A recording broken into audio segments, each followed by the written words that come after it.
Our Innovation Summit 2018 coverage is proudly powered by Amazon Prime. Learn about all the included benefits and get a 30-day free trial by going to PLuGHiTz.live.com/prime and by audiobooks.com. Get a 30-day trial and a free audiobook to keep by going to audiobooks.com and using promo code TRY70. That's true. So I brought you the other Willingham. Okay. There's another one? Technically, She's there's taken over already. so technically there's Do at you least have a one rocket more. too? No. She should have borrowed a rocket. I do. I have a selfie now, though. That's true. I would say technically there's at least one more around here. Yeah, there is. Yeah. You've never taken a selfie with us on camera? No, I don't think I have. I don't think so. It's my first one. Wow. I know. Got to do something new every time, though, so you keep it fresh, Terry. It's true. I try. Yeah. So for those of us in the audience who do not know, You're not in the audience. This is going to be one of those interviews. It's been a long day. Those of us in the audience, you're not in the audience. I'm not. For those in the audience, For those in the audience who don't know, can you please introduce yourself? I am for us? Terri Willingham. I am now the executive director. Steve keeps we need titles. I'm the executive director of the Foundation for Community-Driven Innovation, which is what I'm representing today. And we organize the STEM Pavilion for, behind us here, for the Synapse Innovation Summit. And it's been a lot of fun to do, and it's been kind of, really cool. They threw in a few things we didn't expect. We was working with USF and UT, and then suddenly it became 30 USF and UT exhibits, but they all fit in nicely in it. And we made it work. Fun. Yeah, we did. were a little in panic mode last night. Yeah. But But it's been a good event, and it's been a lot of fun. we expanded our space a little bit. They've been, and the Synapse organization has been absolutely phenomenal to work with. Yeah. They get it, and they're doing their best to give everybody a platform to share their stories and what they do. And big shout out to them as the wind comes through the pavilion and sweeps us all into the window or something. Well, so long as none of these signs behind us get swept into the window through us, I think we'll be fine. Yeah, especially getting up with a little Mo Soul right up behind us here. So we've watched these things tip over a couple of times today. Yeah. So as long as it doesn't do it into us, we're fine. So we've also been really excited as part of what we're doing here is that we've invited the ARM Institute as our guests. And so Byron Clayton, who is the CEO, Dr. Byron Clayton is the CEO of the ARM Institute, which is the Advanced Robotics for Manufacturing Institute headquartered up in Carnegie Mellon in Pittsburgh, came down for this and for an ARM Institute workshop and to meet with EMS and to see some of the work that we're doing with respect to the Advanced Manufacturing and Robotics Center. So that's been really exciting. We had a conversation about the field a little while ago. Right. And he was on the show a little bit earlier as so well. the field is done pretty much. I mean, they're going to be custom building crates for it. We're actually going with an IKEA kind of system for this particular field. It's custom built, so it should be much easier on volunteers to assemble. Hooray! Yay! And disassemble. And disassemble. And robust. So there's beautiful welds on it. We've got some. They actually have some nice video of it being built and everything. That's what Danielle and I were talking about earlier. How just like some of the photos that you've posted. Right. The field is beautiful. It is really beautiful. It's really beautiful. And we finally had the brilliant idea to put EMS on the driver's station. So it's going to be either laser cut in there or labels, stickers or whatever on there. It's going to say EMS and FCDI on each side of the driverver's station. Oh, wow. And it will Nice. debut at Roboticon. So we have to go make friends with the carpet company now. To get the important part on the floor, but but it's exciting, and so we were able to make good use of the Argosy Foundation money. It was $30,000 that we got, so $20,000 of that went into the field and invested locally into Tampa Bay. So, which is great. It's something that we talked about with ARM earlier, was the idea of supporting the local community, and it was something that he was really excited about in Tampa in particular. Right. Was he wants to move here, and so he's very happy to see that organizations like FCDI are focused on trying to make the community better, and then Vinnick and Bill Gates and that group trying to make downtown better to attract and talent. the discussion we just had, we had the panel discussion a little while ago. It was actually fairly well attended. The manufacturing the future, right? And Tampa Bay is such a booming. Right, and so part of the discussion centered on, actually somebody asked a question, we got everything, but why can't we lure in, like we're losing Amazon, why can't we lure in these bigger companies? 263 of the 264 cities lost Amazon, right, to be fair. Right, and the response was basically, we have a ton of manufacturing here. Quit looking for the big manufacturers and support the small to mid-sized manufacturers who do the bulk of the work and hire the bulk of people. Right, exactly. And invest the bulk of funds into the community. And so what we're doing with the Advanced Robotics and Manufacturing Center is that, right? So we'll be able to do professional development for teachers and educators, and also pre-apprenticeships, the apprenticeships, internships, certifications, and everything from programming, to actual machine skills and things like that, in a sort of a K through 20 seamless environment.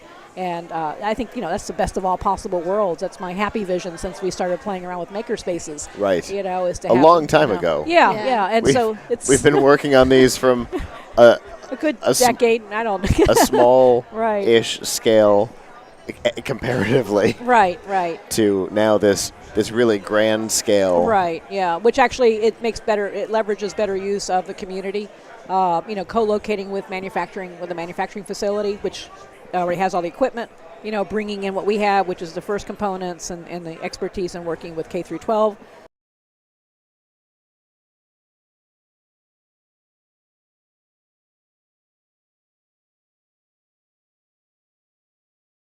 And now you've got this full-blown education workforce community, and it's beautiful.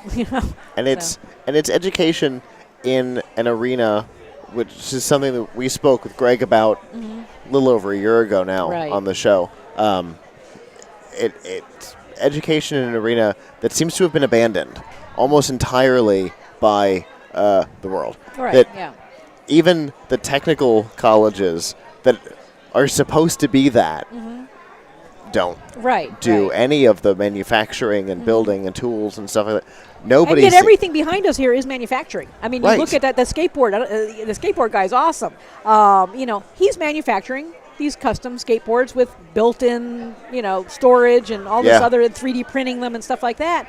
That's manufacturing. The food person that's manufacturing. Yeah, absolutely. Everything is made, and what we talked about was changing the image of manufacturing. They said it's the 3Ds.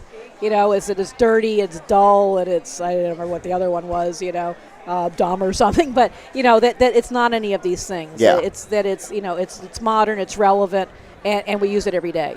And so the importance of the skills-based learning that helps people see that Chris's rockets, that's manufacturing. Absolutely. Right? He's manufacturing components, he's creating kits and all these things. So having people relook at these things and reframe the discussion of what manufacturing is and why we need it, I think that's exciting, and I'm glad to be doing it. So. Yeah. And one of my favorite parts of events with Terri at them is that we get to see get to hear about your visions, and then we get to see every step of the way.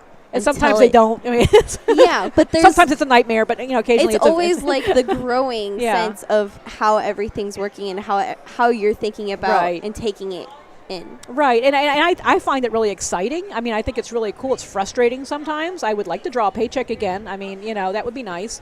I'm hopeful that as we move forward with this will actually be a living as well as a life, and that's one of the talks I'm sort of giving this afternoon. Okay. So, how to, integrate education and workforce into some meaningful kind of life for people.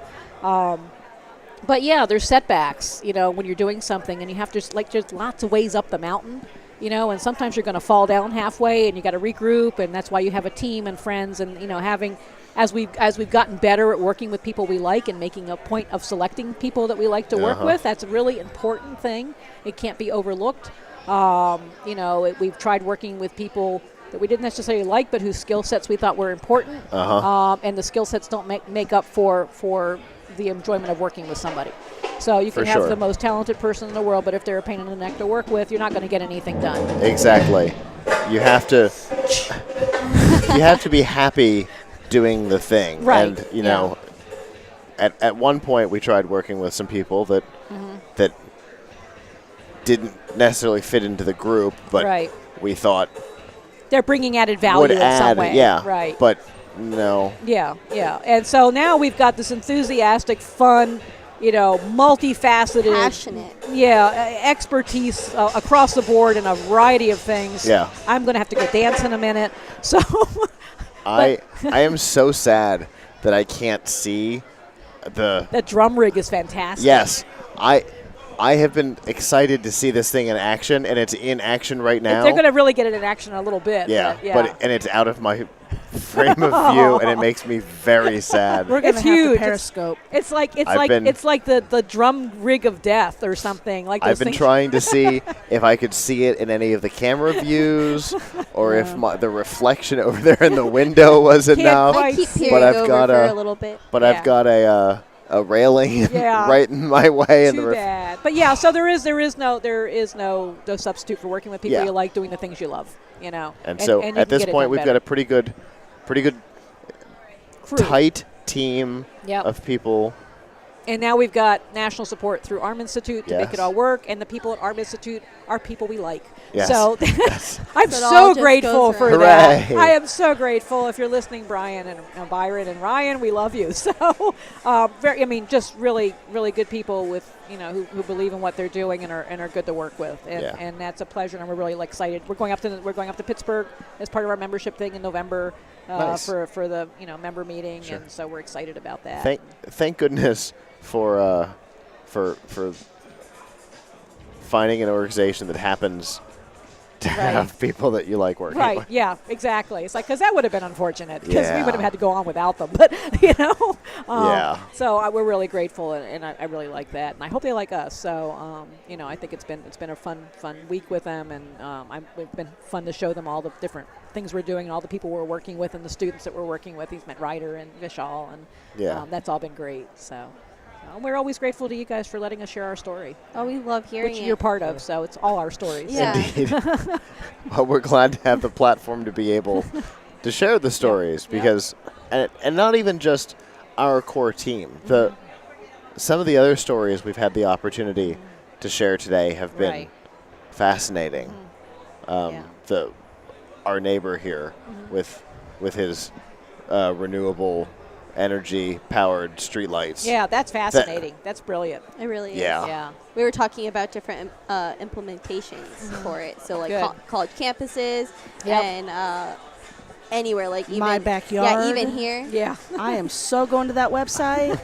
My backyard. Oh my gosh, my patio is going to be rocking. They have like the Wi-Fi hotspots. So like if you have them on the highway and they are so periodically, you can stay connected while you're driving. That's it brilliant. Could build a mesh network all on its own. That's brilliant. Yeah. That's something that I was some really cool, about. some really cool things right. that are not necessarily our core team, right? But and that's a tribute to the University of South Florida, to the University of Tampa, right? So they're creating these platforms for this development, and for making these things happen. And even when we had USF Connect out at MakerCon, they were working closely with some of the people there to help them realize, ways to make their creations, come to being. And that's fantastic because there's so much out there that, you don't want to reinvent the wheel, but sometimes people aren't reinventing the wheel. Sometimes people are, inventing a better wheel, and that's fantastic. So yes, which is different. Yeah. Okay. I can't wait to see this thing. I guess we're done. It sure sounds like that's what they're telling us. It's like when you're at the Oscars and they play like the subtle music, except this isn't subtle. It's more just like get off the stage. Right. Yeah. We're ready they to are party. playing us off the hard way. Yeah. So, but thank you again. Always absolutely. Enjoy it. Right. And I guess I'm going to have to get ready to go up on the stage here in just a little bit. If there's anybody around to listen to us, we've been playing those by ear too. Okay. So we just kind of hang out, and if somebody says they want to listen to what we have to say, then we talk to them. Okay, fair enough. All right. Sounds good. Good. All right, well, thank you. as always, Terri, thank you. Thank you, guys. Absolutely. Thank you very much.